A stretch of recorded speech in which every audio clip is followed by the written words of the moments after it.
For me, the tape was very powerful. The tape symbolizes silence that is imposed. But I think yesterday, emotionally, I felt drained.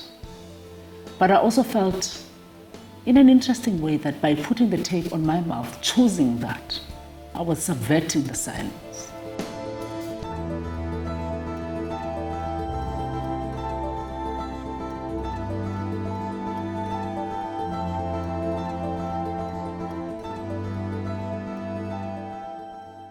I know that you're all here for different reasons, and some of them are deeply personal, and some of them are highly political, and for many of you, both. Some of you are here to support lovers or partners, family or friends who are rape survivors.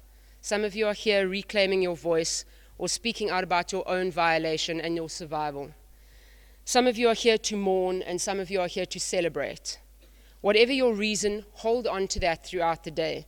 This protest will test your resolve, it will test your patience, it will test your courage. So ask for help if you need it. Today's protest is both a personal declaration and a political demand. It is an act of solidarity with rape survivors denied justice, safety, or freedom as our country wages an uncivil war on women. It's also an act of defiance and a call to arms. Through your silence today, you have found your voice and you're speaking truth to power.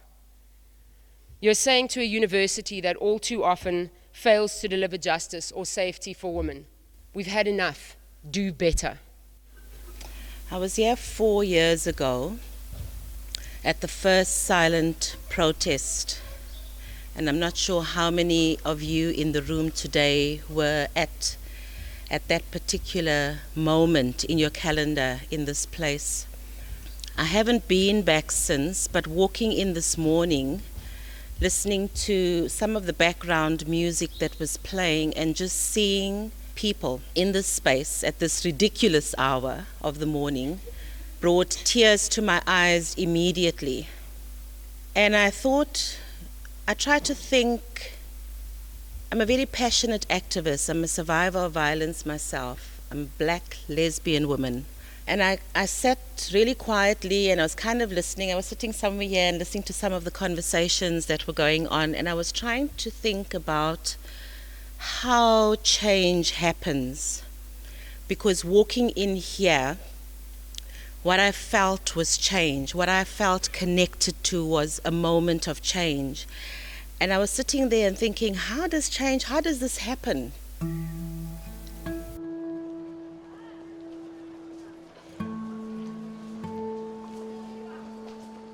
Well, Rhodes is the smallest university in the country, yet despite that, I think this is probably one of the largest student protests that we've seen in the past few years, regardless of what the reason was for the protest. So I suspect we had a larger turnout here than they had at WITS around fee protests.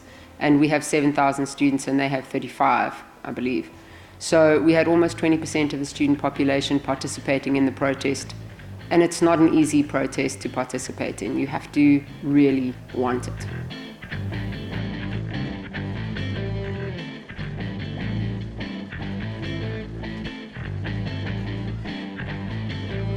The idea behind the protest was to try and make the silence which is caused by sexual violence visible to people. So, I mean, it's quite a difficult thing to make silence heard in a sense, but when you take somebody who's normally quite vocal in a lecture or a tutorial or around a lunch table and you visibly tape their mouths shut so that that voice is suddenly missing from the conversation or the dialogue or the discourse, that is quite a striking example of what sexual violence does, and it really represents for people how the act of rape silences people, stifles discussion, stops people from participating in the world in the way that they did before. I mean, there are a range of reasons why people that are raped don't end up talking about it, and it's not just around reporting, although the 1 in 9 statistic that we based the campaign on was specifically around research done to look at how many women that are raped in South Africa report the rape to the police, and that statistic is only 1 person out of every 9 that is raped reports to the police, according to the South African Medical Research Council. what's interesting is that it's not just that people aren't reporting to the police, it's also that they aren't talking to each other, they aren't talking to their families, they aren't acknowledging the act to themselves. So, for instance, if your husband is raping you on a regular basis, you still have to go home to him every night. So even if technically, according to the law, that sort of sexual interaction between you and your husband isn't consensual, it's difficult to even name it for yourself as rape. Because how do you then relate to your rapist, who is also your husband and the father of your children? So people do struggle to articulate issues that are so intrinsically wrapped up in self-worth and identity, because sexuality and identity are so closely linked in the minds of many people. I deal with reports of rape and sexual violence as a matter of course in my office. I'm the person at Rhodes that takes those initial statements and then passes people on for medical care or reporting to the prosecutor, etc. And my experience is that whenever it's a one-on-one case of rape, like one person raping another, it tends to be acquaintance rape, that person is known to them. When it's multiple perpetrators, it tends to be a gang rape, and that is a stranger rape. In the context that I work in, 9 times out of 10, the person that commits the rape is somebody that's known to the victim.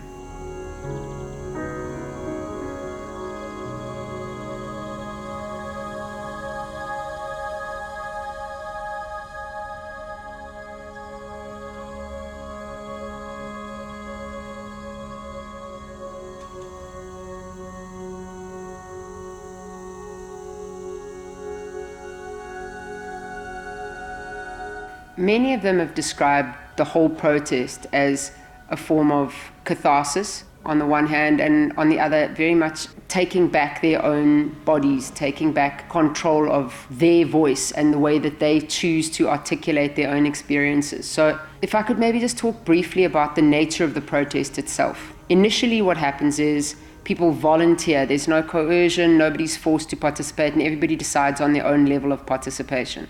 We have participation from both men and women, and there are 3 levels of participation. You can participate as a solidarity member, which is all the men wear t-shirts that say solidarity with women who speak out. There are 2 kinds of participation for women.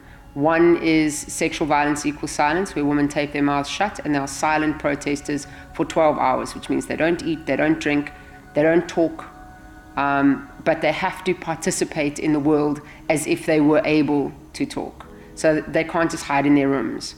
They can't shy away from contact with other people, which is the immediate instinct when you're struggling to communicate. But they have to move through their day as normal, go to lectures, tutorials, sit at lunch tables.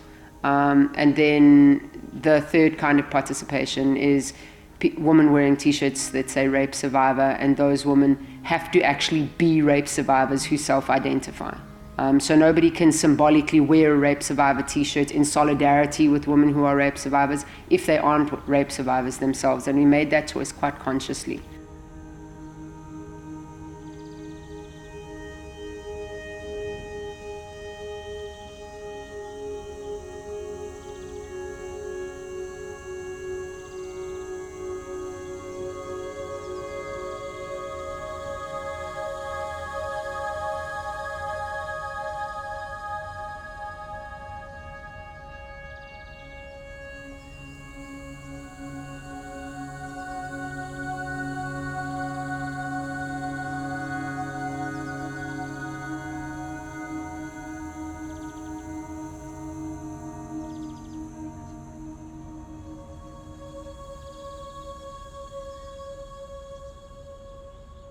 What we found was, over the course of the day, people really struggled, and not so much with the not being able to eat or drink, which is difficult, but with the isolation, with the being stuck in your own head and not being able to talk about your experiences. That level of introspection often caused quite a sense of dislocation from the world and isolation.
by the end of the day, when women did take the tape off and break the silence, many of them were ready to talk about experiences that they'd had, which they'd held inside them for a long time. So that breaking silence at the end was very emotional, but also quite cathartic, and I think healing for a lot of people.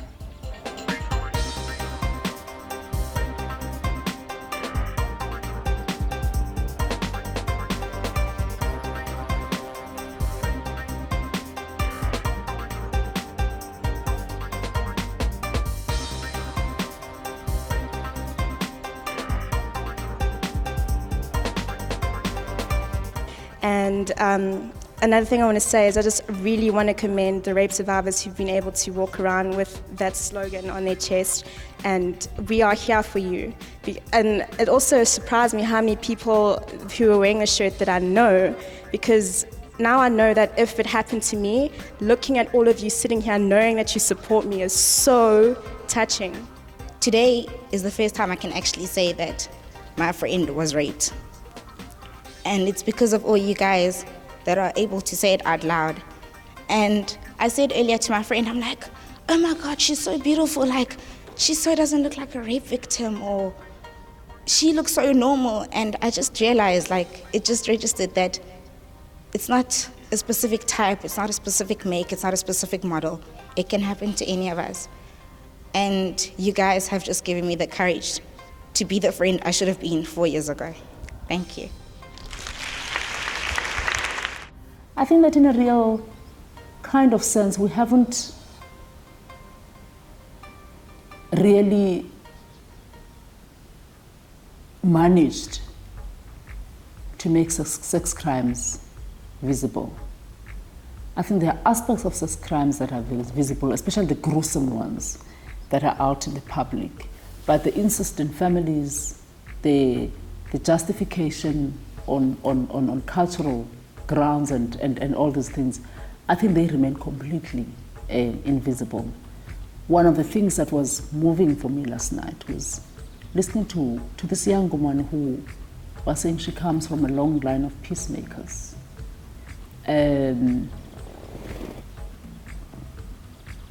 What she was saying resonated with me. You know, that don't disturb the peace, even if it is at your expense. And I think quite a lot of that is happening in families. So we learn from our mothers, we learn from our grandmothers, we learn from the community, we learn from the church, and they become more and more and more invisible. I mean, the kids were talking last night about rapes, and not once, twice, and over. What kind of women are they going to grow up to be? What are they going to teach their children? And I think the only way that we can turn it is to make the state accountable. And that's basically the thing that I gave Larissa at the end, that look, you can talk about the personal, it's very important, but let's also talk about the fact that the criminal justice system is in such a mess. The delays, by the time it goes to court, you don't even want to go there. The low rate of conviction, the dockets that get lost, the dockets that get bought, the violations, the way in which the police don't take you seriously if you go to report rape on Friday. And they say, oh no, it's Friday, Monday syndrome. Until you make each and every minister in South Africa and public official accountable.